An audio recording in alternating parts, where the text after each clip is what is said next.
ധ്യാൻ ശ്രീനിവാസൻ ആൾക്ക് ഒരു cinematic universe ഉണ്ട് പറഞ്ഞാൽ ആരെങ്കിലും വിശ്വസിക്കോ? എത്ര പേർക്ക് അറിയുന്ന പോലെ എനിക്കറിയില്ല. Dhyan Sreenivasan bomb universe. And ഇതില് മെമ്പർഷിപ്പ് എടുക്കാൻ എളുപ്പമാണ്, കുറെ മെമ്പേഴ്സ് ഒക്കെ ഉണ്ട്. മലയാളത്തിൽ നിന്ന് ഇതിനെ റെപ്രസെന്റ് ചെയ്യുന്നത് ധ്യാൻ ശ്രീനിവാസനാണ്. തമിഴില് the one and only GV. Prakash.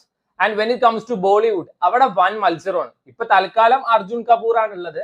ബോലോൻ സുബാൻ കേസരി അണ്ണൻ കടുത്ത കോമ്പറ്റീഷൻ ആണ് കൊടുക്കുന്നത്. 4-5 പണം പൊട്ടിച്ചിട്ട് ചിലപ്പോൾ അടുത്ത് തന്നെ മെമ്പർഷിപ്പ് എടുക്കും. തെലുങ്ക് എന്നാണ് വെച്ചാൽ രവിതേജ.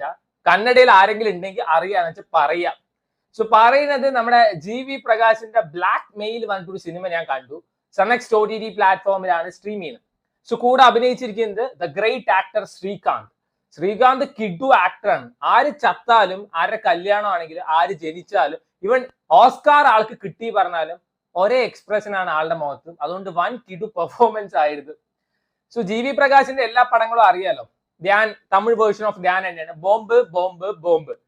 ആൾക്ക് കിഡു ആയിട്ട് അറിയുന്ന ഒരു പണിയുണ്ട്. പിന്നെ എന്തിനാ സീയടിക്ക് ജി.വി. പ്രകാശ് പറയുണ്ടായിരുന്നു ധനുഷിന്റെ ഇഡ്ലിക്കട ഓഡിയോ ലോഞ്ചിന് എന്തോ ധനുഷിന്റെ ബ്രദർ ആയിട്ട് റായലിൽ അഭിനയിക്കാൻ വേണ്ടി വിളിച്ചതാണ്.